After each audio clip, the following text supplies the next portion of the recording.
दोस्तों आज का इस वीडियो में हम आपको बताएंगे कि जमाबंदी पंजी के साथ आप जो है सो अपना फॉर्म कैसे भरेंगे। देखिए इस राजस्व अभियान में आपको ये जमाबंदी पंजी जो है जमाबंदी पंजी आपके गांव में वितरण हो रहा है। आपको अगर नहीं मिला है तो आप जो है सो अपने गांव में आपके जो मुखिया है या आपका जो वार्ड है या सरपंच है उसके घर पे ये फॉर्म वितरण हो रहा है। बहुत सारे जगहों पे, बहुत सारे डिस्ट्रिक्ट में, बहुत सारे अंचल में। अगर आपको ये फॉर्म अभी तक नहीं मिला है तो ये फॉर्म आपको ले लेना है। ये है आपको जमाबंदी पंजी, यही मेन फॉर्म है आपको। इसमें यह बताया जाता है कि अगर आपका जमाबंदी में कुछ गलती हो गया है, कुछ त्रुटि हो गया है तो उसको आप अभी सुधार करवा सकते हैं। और इस राजस्व महाअभियान के तहत अगर आपका जमाबंदी पूर्वज के नाम से है, दादा परदादा के नाम से है और उसको भी चाहते हैं कि आप हम अपने नाम पे करा लें या अपने पिताजी के नाम से करा लें तो वो भी काम आप इस राजस्व महाअभियान में कर सकते हैं।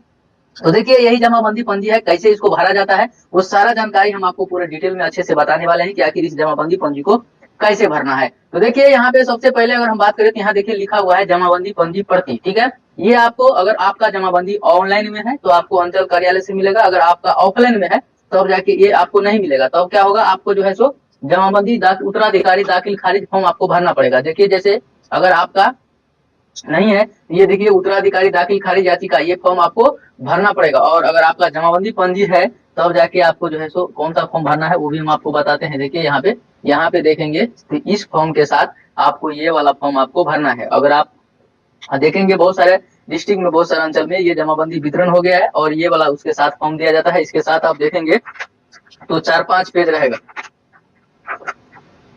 इसको दिया गया है 4-5 पेज। और उसके साथ साथ देखेंगे तो ये है। और इसके साथ एक फॉर्म और आपको मिला है जो लास्ट में आपको भरना होता है। वो फॉर्म कौन सा है वो भी मैं दिखाता हूँ आपको। देखिए कौन सा फॉर्म भरना पड़ेगा आपको। उसके लास्ट में आपको एक फॉर्म मिलेगा जो आपको भरना जरूरी है।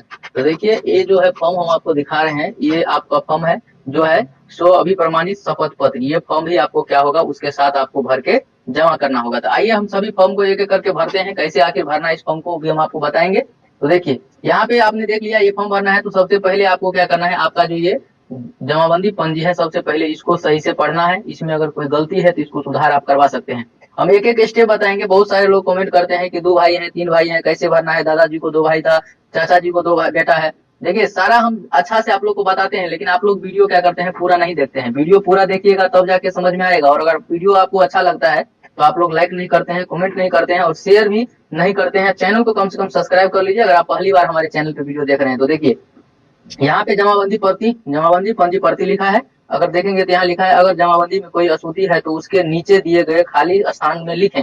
अगर आपके जमाबंदी में कोई गलती हो गया है, जैसे यहाँ पे हम आपको एग्जांपल के तौर पे देंगे। देखिए लिख रहा है खाता संख्या, खेसरा संख्या और रकबा यहाँ पे बता रहा है। तो अब आपको करना क्या है, अगर आप को मान लीजिए खाता संख्या लग रहा है गलत है तो आप इस नीचे वाला बॉक्स में लिखेंगे। अगर खेसरा संख्या आपको गलत लग रहा है तो नीचे वाला बॉक्स में लिखेंगे। अगर गलत नहीं है तो ये जो 13 लिखा है 13, यहाँ पे 13 लिख देना है। और यहाँ देखिए ये दोनों अगर आपको लगता है सही है तो इसको सही सही यहाँ पे लिख देना है। अगर इसमें भी आपको लगता है कि गलती है तो यहाँ पे सुधार करके आप लिख सकते हैं। अगर लगता है सही है तो आपको उसको सेम टू सेम यहाँ पे भर देना है। इसके बारे में बात करेंगे, इससे पहले हम आपको बताएंगे। यहाँ पे देखिए लिखा है जिसके नाम से जमीन रहता है वो इसका नाम यहाँ पे आप देखेंगे तो ऊपर में लिखा रहता है। अब आपको करना क्या है, अगर इस जमाबंदी पर्ची से आप सोच रहे हैं कि हमारे पूर्वज के नाम से है हम अपने नाम पे करवा लें, या आप सोच रहे हैं कि हम अपने पिताजी के नाम से करवा लें, या आप अपने नाम पे खुद कराना चाहते हैं तो वो भी आप आसानी से करा सकते हैं। देखिए इसके लिए अगर आप अपने नाम पे या अपने पिताजी के नाम पे कराना चाहते हैं तो जिसके नाम पे कराना चाहेंगे उसका नाम यहाँ पे लिखना पड़ेगा और उसके पिताजी का नाम लिखना पड़ेगा। इसके बाद हम आपको दिखाते हैं एक फॉर्म हम पहले से भरे हुए हैं, उस फॉर्म को हम दिखाने का प्रयास करेंगे। आपको देख लीजिए उसको कैसे भरना है। देखिए तो देखिए यहाँ पे हम आपको बता देते हैं। देखिए एग्जाम्पल के लिए हम बाद में वहां पे फिर से बताएंगे। देखिए यहाँ पे क्या करना है, अगर अपने नाम पे लेना है जैसे हमको अपने नाम पे करवाना है तो हम यहाँ पे लिख दिए शंकर कुमार, पिता अपने पिताजी का नाम लिख दिए, गाँव क्या है वो डाल दिए, पोस्ट क्या है डाल दिए, यहाँ पे अपना मोबाइल नंबर आपको डाल देना है। तो इस प्रकार से अगर आप अपने नाम पे या पिताजी के नाम पे कराना चाहते हैं तो इस प्रकार से इसको भरना होगा। अब आगे समझिए, कॉन्सेप्ट बहुत क्रिटिकल काम है। देखिए राजस्व महाअभियान में इतना आसान काम नहीं है जितना आसान लोग सोच रहे हैं। मैं आपको बता दूं अगर ये फॉर्म अब अच्छा से नहीं भरेंगे तो बाद में फिर गलती हो जाएगा तो फिर आपको सुधार करना मुश्किल है, क्योंकि बहुत लंबे समय के बाद इस बार सर्वे शुरू हुआ है। आइए बात करते हैं। देखिए यहाँ तो अब समझ गए, आपको पहले बता दिए अगर इसमें आपको गलती है तो नीचे वाला बॉक्स में लिख सकते हैं। ये तो हुआ एक बात कि अगर मान लीजिए हो सकता है मैं आपको एग्जाम्पल के तौर पे बताता हूँ कि मान लीजिए हो सकता है। देखिए मैं बता रहा हूँ आपको कि हो सकता है कोई एक प्लॉट था जिसका ये क्या है जमाबंदी है, जिसका उत्तर, दक्षिण, पूरब और पश्चिम क्या था, चौहद्दी था इस जमीन का। तो मान लीजिए कोई प्लॉट था, एक ही प्लॉट था जिसका खाता संख्या 13 था और खेसरा क्या था, 2 था। आप देखेंगे तो खेसरा लिखल रहता है, जैसे 111 लिखल रहेगा, इसके बाद ऐसे नया लिख करके लिख देगा यहाँ पे 112, ऐसा देखेंगे तो आपकी जमीन के पेपर में आपको देखने को मिलेगा। ठीक है, तो इस तरह से लिखना है आपको भी लिखा रहता है। तो हम बात करेंगे, अगर मान लीजिए कोई एक ही प्लॉट था, इस पूरा प्लॉट का, ये प्लॉट मान लीजिए आपका 20 कट्ठा का था, ठीक है, 20 कट्ठा का ये प्लॉट था। तो इस पूरा प्लॉट का क्या हुआ, एक जमाबंदी बना, क्या हुआ, एक ही जमाबंदी बना। तो जब पूरा प्लॉट का एक जमाबंदी बना तो क्या हुआ, यहाँ पे देखेंगे, क्योंकि एक ही प्लॉट यहाँ पे हम बताएं आपको, एक ही प्लॉट है, तो एक प्लॉट है तो एक ही प्लॉट का खाता लिखा है यहाँ पे, और खेसरा उसका 2 था तो 2 लिख दिया, और रकबा जितना था यहाँ पे लिख दिया। अब उसका चौहदी आप यहाँ पे आसानी से लिख सकते हैं, क्योंकि एक ही को प्लॉट है तो चौहदी यहाँ पे 4 ऑप्शन दिया है, चारों को भर सकते हैं, आराम से भर दीजिए। इसके बाद परिवर्तन के लिए प्राधिकार, इसमें कुछ नहीं करना है, लगान आपको 60 रुपया, ये सब पूरा भरा हुआ है, इसको कुछ नहीं करना आपको। अब यहाँ पे कॉन्सेप्ट आता है कि बहुत सारे लोग का क्या किए, दादा परदादा या बहुत सारे लोग के पिताजी पहले समय में क्या किए, 4, 5, 10 के वाला जितना था उनके पास जमीन, सभी जमीन को क्या किए, एक ही जमाबंदी बना दिए।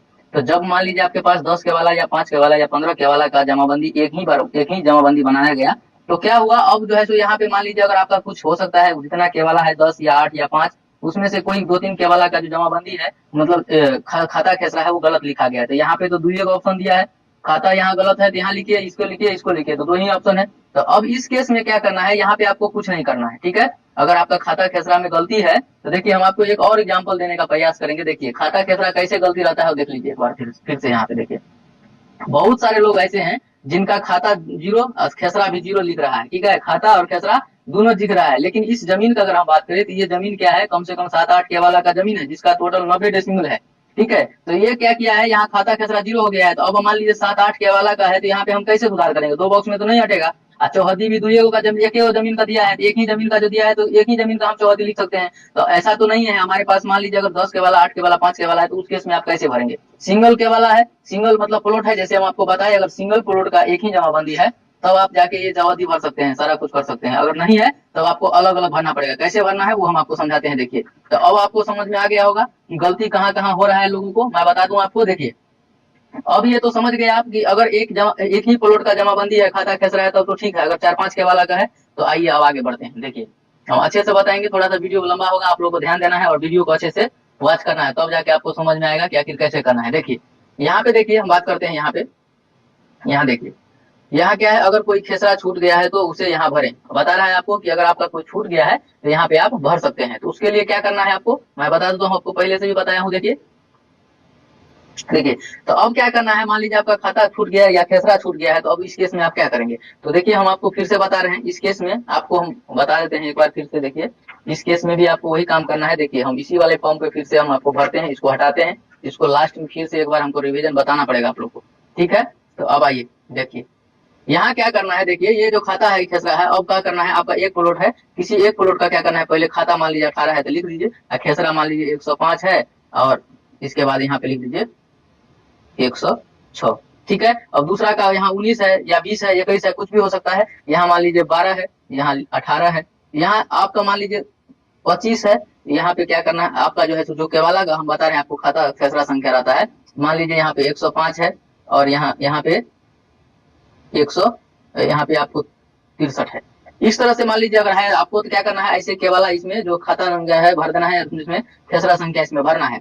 और रकबा जितना जितना होगा, मान लीजिए इसमें हमको 5 डिसिमिल है तो हम 5 लिखे, इसमें 8 डिसिमिल 8 लिखे, इसमें 10 डिसिमिल है 10 डिसिमिल लिख दिए। लेकिन अब आपके पास और 4-5 के वाला है, अब कैसे करेंगे। तो इसीलिए अब करना क्या होगा, आपको एक सादा पेपर ले लेना होगा, ऐसा सादा पेपर ले लेना है, और सादा पेपर में ऐसे क्या करना है, आपको यहाँ पे लिख देना है खाता, ठीक है, और यहाँ पे लिख देना है खेसरा, ठीक है, ऐसे लाइन कर देना है और ऐसे कर देना है, ठीक है। अब यहाँ पे लिखिए खाता जो है, और यहाँ खेसरा, खाता खेसरा, खाता खेसरा, ऐसे जितना है पूरा लिख दीजिए, और इसी फॉर्म के साथ आपको क्या करना है, अटैच कर देना है, ताकि क्या होगा, जितना खाता खेसरा है सबका हो जाएगा। अब समझिए, जैसे ये खाता लिखे, ये खेसरा लिखे, ये रकबा लिख दिए, तो अब इसी प्लॉट का चौहदी यहाँ पे लिखना है कि पूर्व में कौन है, ठीक है, इसके बाद पश्चिम में कौन है, उत्तर में कौन है, ठीक है, उत्तर में कौन है, दक्षिण में कौन है, ये आपको हर लाइन में आपको लिखना है, इसमें भी लिखना है, इसमें भी लिखना है। यानी कि इस प्लॉट का जो भी चौहदी होगा यहाँ पे लिखना है। लेकिन अब आपको इस चौहदी पे भी ध्यान देना है कि आपका चौहदी है वर्तमान में कौन जोत रहा है जमीन, किसके जोत में जमीन है, वो सब देख के आपको बताना है। और अगर आप इसी फॉर्म के साथ अगर बंटवारा भी कर रहे हैं अपने भाई के साथ, तो उस केस में क्या होगा समझिए। यहाँ पे मान लीजिए ये प्लॉट था और पहले ए बी सी डी कोई ना कोई होगा आपका जमीन के चारों तरफ, उत्तर दक्षिण पूर्व पश्चिम में। जब आप बांट दीजिएगा, दो भाई का बंटवारा ले रहे हैं, दो भाई के बराबर हिस्सा में बांट रहे हैं, तो अब क्या होगा, इसका चौहदी ये देखिए, इसका चौहदी बी सी डी होगा, लेकिन इधर भी अब क्या होगा, इसका पटीदार ही क्या होगा, इसका चौहदी में हो जाएगा। अब क्या होगा, इधर इसका पटीदार हो जाएगा। और सेम इसके लिए भी इधर देखिए डी ए बी रहेगा सेम वही जो पहले से है उसका चौहदी में, और सिर्फ इधर का क्या होगा, ये जो है चौहदी में नाम इसका यहाँ पे चेंज होगा। तो ये चीज आपको कंसीडर करना है, कोई नहीं ऐसा बता रहा है, आप देख लीजिएगा यूट्यूब पे बहुत सारा वीडियो आपको मिलेगा सर्च करके, ऐसा कोई भी बताने वाला आपको नहीं है। अब समझ गए होंगे कि यहाँ पे इस प्रकार से लिखना है, ठीक है। इसे करके एक पेपर और लगा के इसमें लिख देना है पूरा, और जितना आपका है ये टोटल रकबा लिख देना है, लास्ट में लिख देना है टोटल कितना हुआ, टोटल कितना हुआ उतना यहाँ पे लिख देना है, कितना डेसिमल में, मान लीजिए 90 डेसिमल हुआ तो लिख देना है 90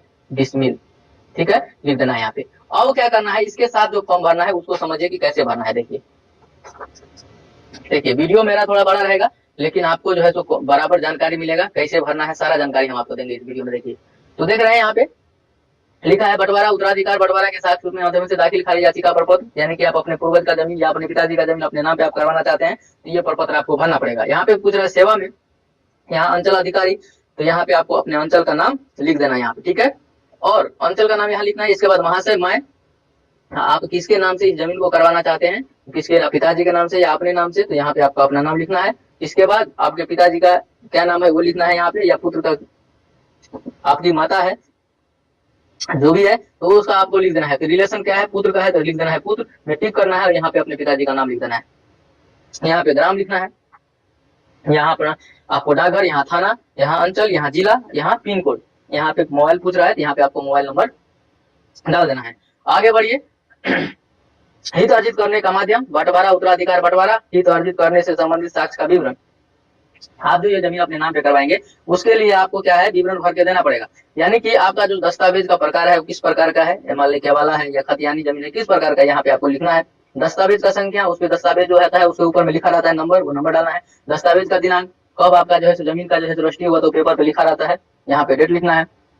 दस्तावेज का मूल, आपका जो है जो केवाला होगा या आपका खतियानी जमीन होगा, अगर आपके डॉक्यूमेंट पे पेपर पे अगर स्टाम्प वाला नहीं है तो यहाँ पे छोड़ देना है, कोई दिक्कत नहीं है। अगर है 500 का है, 200 का है, क्या है, यहाँ पे भर देना है। निर्गत करने वाले कोर्ट का नाम, कौन सा कोर्ट अपने आपका रजिस्ट्री हुआ तो वो लिखना है, और किस जिला में, उसी जिला का नाम लिखना है, और वहाँ का पता ये लिख देना है, ठीक है। अब आप समझिए थोड़ा सा और हम इसको विस्तार से समझाने का प्रयास करेंगे आपको। देखिए यहाँ पे व्यक्ति पूर्वज संयुक्त जमाबंदीदार का विवरण का नाम जिससे हित अर्जित किया गया है, मतलब पूर्वज का डिटेल पूछ रहा है यहाँ पे, यानी कि आप अपने पूर्वज का नाम यहाँ पे लिखे, जो आपका जो अभी हम आपको बताए हैं, अभी जो हम बताए हैं आपको, इसमें किसका नाम है। अब देखिए यहाँ पे देख लेना है कि ये किसके नाम से है। तो देखिए यहाँ पे है, यहाँ पे नाम दिया हुआ है, वो नाम तो आपका जिसके नाम से रहेगा वो नाम आपको क्या करना है, यहाँ पे डालना है। फिर उसके पिताजी का नाम, फिर उसका संबंध, इसके बाद जाति कौन सा था, यहाँ पे पुरुष है कि महिला, मोबाइल नंबर और पता यहाँ पे डाल देना है, ठीक है। इतना डालने के बाद आप नेक्स्ट स्टेप का आपका आ जाएगा फॉर्म भरने के लिए। देखिए इतना जब आप कर देंगे तो आपको अब क्या करना है। देखिए यहाँ पूछ रहा है दाखिल खारिज हेतु, यहाँ पे भूमि का स्थिति देने के लिए पूछ रहा है। अवस्थिति क्या है, मतलब आपका जो जमीन है वो कहाँ है, कौन सा जिला में है, कौन सा मौजा में है, वो पूरा डिटेल भरना है आपको। तो यहाँ जिला का नाम पूछ रहा है, जिला का नाम भरिए। यहाँ अपना वो कौन सा जिला अंचल में जमीन है आपका, वो अंचल भरिए। यहाँ पे हल्का पंचायत यानी कि कौन सा पंचायत है, गाँव कौन सा है, जिस गाँव में आपका जमीन है, और राजस्व थाना संख्या, जिस थाना में आपका जमीन है, थाना मतलब जिस अंचल में जमीन होगा उसका थाना नंबर यहाँ पे आपको देना है। अब आगे हम बात करते हैं, यहाँ से अब एक चीज और आ जाता है कि अब सोच रहा है शेड्यूल 1। शेड्यूल 1 मतलब अगर आप मान लीजिए आपके पिताजी 2 भाई थे, या आपके दादाजी 2 भाई थे, या आपके दादाजी 3 भाई थे, या आपके दादाजी 5 भाई थे, तो अब मान लीजिए वो जमाबंदी सजिया है, अभी अगर आप बंटवारा करना चाहते हैं तो यहाँ से आप इस अभियान में बंटवारा कर सकते हैं। साधारण प्रक्रिया है। करना क्या होगा आपको, अगर मान लीजिए आपके परिवार में आपके जो है सो भाईचारा है, सब कुछ ठीक ठाक चल रहा है, तो आप चाहेंगे तो एक ही फर्म में अगर 2 भाई हैं तो दोनों भाई का भर सकते हैं, क्योंकि हम आपको दिखाएंगे इधर सब कुछ है। 3 भाई है, 4 भाई है, 5 भाई है, तो आप भर सकते हैं। नहीं, अगर आपके भाई में बनाव नहीं है या आपका परिवार में बनाव नहीं है, बोलचाल नहीं है, आप चाहते हैं अलग अलग, तो कोई दिक्कत नहीं है। आप जिसके नाम से आप कराना चाहते हैं अपने हिस्सेदार का नाम यहाँ लिखना है और उसके पिताजी का नाम यहाँ लिखना है। संबंध क्या है पिता का, तो पिता में टिक करना है। कास्ट, लिंक, मोबाइल नंबर, आधार नंबर और पता, ये सब सिंपल है, भर लेंगे आप। हो गया। इसके बाद बोल रहा है यहाँ पे शेड्यूल 1 से हित अर्जित किए गए भूमि का विवरण। अब जो है इस भाई के नाम से जो भी जमीन आप लिखना अपना डालना चाहते हैं, मान लीजिए जो सजिया जमीन था उसमें से कितना जमीन ये भाई के नाम से होगा उतना ही क्या करना है, अपना नाम यहाँ पे डालना है। देखिए यहाँ पे कंप्यूटराइज जमाबंदी संख्या वर्तमान भाग पृष्ठ है, यहाँ पे आपको भर देना है। वो आपको कहाँ मिलेगा वो देख लीजिए, मैं बताता हूँ ये कहाँ मिलता है। देखिए कंप्यूटर जमाबंदी संख्या यहाँ पे लिखा हुआ है और यहाँ पे देखेंगे तो वर्तमान भाग भी आपको देखने को यहाँ पे मिलेगा, ये आपको भरना है। तो इसी जमाबंदी पंजी से देख के पूरा डिटेल आपको भर देना है। यहाँ पे भरना है आपको खाता संख्या, प्लॉट संख्या। और यहाँ पे कॉन्सेप्ट समझिए, अगर भाई में आप अकेले भरना चाहते हैं तो मान लीजिए आपका 10 डिसमिल का क्या था जमीन था टोटल, तो 5 डिसमिल ही आपको भरना है। अगर मान लीजिए आपके पास 12 डिसमिल जमीन था, 3 भाई थे, तो आप जो है तो 4 डिसमिल ही भरना है, 4 भरना है सभी भाई को। बहुत सारे लोग बोलते हैं कि सर हमारा जो भाई जमीन को ये बेच दिया, तो मान लीजिए 4 डिसमिल बेच दिया तो 8 डिसमिल बच गया है, तो 8 डिसमिल जिसके हिस्सा का बच गया है वो अपना अपना हिसाब का जमीन का भर के क्या करना है, जमा करना है। तो वही मैं बता रहा हूँ, देखिए जिसके नाम से भरना है वहां पे तो नाम उसका भर दिए, अब उसके हिस्सा में कितना जमीन है वो यहाँ पे खाता संख्या, प्लॉट संख्या, क्योंकि वही रहेगा, केवल एक ही है, लेकिन अब भाई भाई में क्या हो रहा है, अलग है। मान लीजिए ये प्लॉट है, अब 2 भाई में बटेगा तो यहाँ पे आड़ा पड़ जाएगा। तो अब क्या है, पहले तो एक ही था लेकिन अब 2 प्लॉट हो गया, तो उसके हिसाब से चौहदी भी आपको चेंज करके भरना पड़ेगा। देखिए यहाँ पे खाता संख्या, यहाँ पे प्लॉट संख्या डाल देंगे, ठीक है। इसके बाद यहाँ पे पूछ रहा है कुल रकबा एकड़ में क्या है, तो एकड़ में नहीं है तो 0 तो डाल देना है आपको। इसके बाद डिसमिल में कितना डिसमिल है उतना डिसमिल यहाँ पे लिख देना है, ठीक है। और चौहदी में अगर भाई में आप अकेले हैं, पूरा प्रॉपर्टी वंशज का जो है सो पूर्वज का पूरा प्रॉपर्टी आप ही के नाम से होगा, तो आपको जितना है उसके बारे में पूरा यहाँ पे भर दीजिए। नहीं अगर आपका जो है तो 2 भाई का हिस्सेदार है तो हम आपको बता दिए यहाँ पे कि अगर 10 डिसमिल था तो 5 डिसमिल होगा, 12 डिसमिल था, 3 भाई है तो 4 डिसमिल का होगा। तो यहाँ पे उसी प्रकार से आपको क्या करना है, भरना है चौहदी में। अब आपको चौहदी भर देना है, उत्तर में कौन है, दक्षिण में कौन है, पूर्व में कौन है, पश्चिम में कौन है। यहाँ तक आपको कॉन्सेप्ट क्लियर हो गया होगा। अगर मान लीजिए दूसरा भाई भी इसी फॉर्म में भर रहा है, आपको बोलचाल है, भाईचारा है, आप चाह रहे हैं कि एक एक फॉर्म भर दो, जमा कर दो, अलग अलग जमाबंदी हो जाएगा, तो भी आप कर सकते हैं, एक ही फॉर्म भरिए और दोनों का अलग अलग जमाबंदी हो जाएगा। यहाँ पे देखेंगे, देखिए लिखा हुआ है शेड्यूल 2, देखिए शेड्यूल 2 से। तो अगर आपका दूसरा भाई में भाईचारा है तो आप उसका नाम यहाँ लिखिए, फिर पिता का नाम तो वही सेम रहेगा, संबंध क्या है, जाति, और ये सब पूरा भर दीजिए। इसके बाद शेड्यूल 2 में फिर उसका जो है सो वर्तमान संख्या, भाग संख्या और जमाबंदी संख्या सेम रहेगा, क्योंकि हम आपको बता दिए हैं, क्योंकि एक ही जमाबंदी है, 2 भाई के नाम से कराना है, यही है। और यहाँ पे देखेंगे तो आपका वर्तमान भाग वन संख्या है, तो एक ही भाई है तो आपको ये काम करना पड़ेगा। इसके लिए आपको फिर यहाँ पे खाता, प्लॉट, एकड़, डिसमिल, चौहदी, ये सब पूरा भरना है। अब इस दूसरा भाई को भी अब क्या करना है, जितना जमीन है उस जमीन का क्या करना है, अगर 2 भाई है तो उसका आधा होगा, 3 भाई है तो 3 भाग में कर लीजिए, आपके हिसाब में कितना आ रहा है उतना डिसमिल यहाँ पे भरना है। इसी प्रकार से इसको भर देना है। अगर आप 4 भाई हैं, 5 भाई हैं, तो उसके लिए देखिए, अगर आप 3 भाई हैं तो फिर से शेड्यूल 3 खुल जाता है, अगर 4 भाई हैं तो फिर से शेड्यूल 4 खुल भरना है आपको, अगर नहीं है तो नहीं भरना है, छोड़ देना है। देखिए 4 शेड्यूल है यहाँ पे। इसके बाद अगर आप 5 भाई, 6 भाई एक वो फॉर्म में भरना चाहते हैं तो आप दूसरा फॉर्म लेके अटैच कर सकते हैं, नहीं तो आप अलग अलग फॉर्म लेकर भर लीजिए, कोई दिक्कत नहीं होने वाला है। देखिए अब हम बताते हैं, यहाँ पे ये सब पूरा लिखा हुआ है कि जो भी इसमें हम दे रहे हैं सब हमारा सही है, कोई दिक्कत नहीं है। इसमें बता रहा है, शपथ पूर्वक बयान करता हूँ कि मेरे द्वारा ऑनलाइन दाखिल खारिज करने हेतु दी गई विवरण सही है तथा उक्त जमीन पर हमारा स्वामित्व, शांतिपूर्ण दखल कब्जा है, और अगर भविष्य में जांच, सत्यापन, शिकायत के क्रम में प्रमाणित होता है कि मेरे द्वारा गलत विवरण दी गई है तो मेरे ऊपर विधि सम्मत कानूनी कार्रवाई की जा सकती है। इसके बाद अनुलंघन की सूची में दिया है मृत्यु प्रमाण पत्र, शपथ पत्र, पंजीकृत विलेख के माध्यम से, ठीक है। इसमें क्या करना है आपको, अभी जो है सो मुखिया जी के पास आपका अगर मृत्यु प्रमाण पत्र नहीं है तो आप अपने पिताजी का आप जो है सो मृत्यु प्रमाण पत्र या दादाजी का मृत्यु प्रमाण पत्र आप अपने मुखिया के पास जाकर बनवा सकते हैं। अगर उसका फॉर्म चाहिए तो हमारे टेलीग्राम से जुड़ जाइए, वहाँ पे हम फॉर्म का फॉर्मेट डाल दिए हैं, वो फॉर्म भर के आप जमा कीजिए, आपको जो है मुखिया जी के पास बन जाएगा। इसके बाद इसके नाम से है, यहाँ पे साइन करना है, यहाँ पे साइन कर देना है, अगर अंगूठा निशान लगाता है तो अंगूठा निशान लगा के इसे घेर देना है, और इस प्रकार से है। देखिए इसमें बताया जा रहा है, लास्ट में नोट पॉइंट कहता है कि उपयुक्त प्रपत्र में जो लागू हो वही भरे, शेष को काट दें। अगर उपयुक्त प्रपत्र में सभी विवरण दर्ज नहीं हो रही है तो कृपया अनुलंघन के रूप में विवरण को दर्ज करें। मतलब अगर आपको इस पेज में नहीं हो पा रहा है तो आप दूसरा पेज भी क्या कर सकते हैं, ऐड कर सकते हैं, कोई भी दिक्कत नहीं है, समझ गए। तो इस तरीके से आप क्या कर सकते हैं, हम आपको अभी जो बताए हैं जमाबंदी पंजी कैसे भरना है, आपको समझ, मैं उम्मीद करता हूँ कि आपको समझ में आ गया होगा कि आखिर इस जमाबंदी पंजी के साथ कैसे करना है। और लास्ट में आपको ये भी भरना जरूरी है, सो अभी प्रमाणित शपथ पत्र। अब इस पत्र में किसका नाम होगा, देखिए जिसके नाम से आप इस जमाबंदी पंजी को ट्रांसफर करा रहे हैं, जिसके नाम पे कराना चाहते हैं उसका नाम और उसके पिताजी का नाम यहाँ लिखना है, मौजा कौन सा गांव में है, कौन सा गांव है, इसके बाद थाना, आपको अपना एड्रेस देना है जहाँ आप रहते हैं, ठीक है। इसके बाद अंचल, जिला, ये सब भर देना है। इसमें भी बता रहा है वही बात कि अगर भविष्य में जांच, सत्यापन, शिकायत के क्रम में प्रमाणित होता है कि मेरे द्वारा गलत विवरण दी गई है तो मेरे ऊपर विधि सम्मत कानूनी कार्रवाई की जा सकती है, और उसका शपथकर्ता का नाम, मोबाइल नंबर और हस्ताक्षर, नहीं तो अंगूठा लगाना है यहाँ पे। देखिए इसका मतलब होता है कि आप जो फॉर्म भर के दे रहे हैं आप किसी तरह का गलत नहीं कर रहे हैं, फ्रॉड नहीं कर रहे हैं और किसी तरीके का जो है तो आप स्कैम नहीं कर रहे हैं। जो भी इसमें दे रहे हैं भर के वो 100% क्या है, सही है। तो इससे ये साबित होगा कि आप जो फॉर्म दे रहे हैं भर के वो 100% सही है, किसी प्रकार का कोई गलत नहीं। क्योंकि हो सकता है अगर आप ये शपथ पत्र नहीं देगा तो दूसरे आदमी, कोई तीसरे आदमी का जमीन का क्या करेगा, भर के अपने नाम से दाखिल खारिज कराने का प्रयास करेगा। लेकिन ऐसा होगा नहीं, क्योंकि अब जो है सो हर कुछ डिजिटल होते जा रहा है, तो अब सब कुछ डिजिटल हो जाएगा। तो दोस्तों मैं फिर से आपको बताना चाहूंगा कि अगर आपको वीडियो अच्छा लगता है, हमारा अगर वीडियो आपको पसंद आता है, जानकारी पसंद आता है, तो प्लीज चैनल को आप लोग जरूर सब्सक्राइब कीजिए और ज्यादा से ज्यादा लोगों को शेयर कीजिए ताकि एक दूसरे का हेल्प हो सके।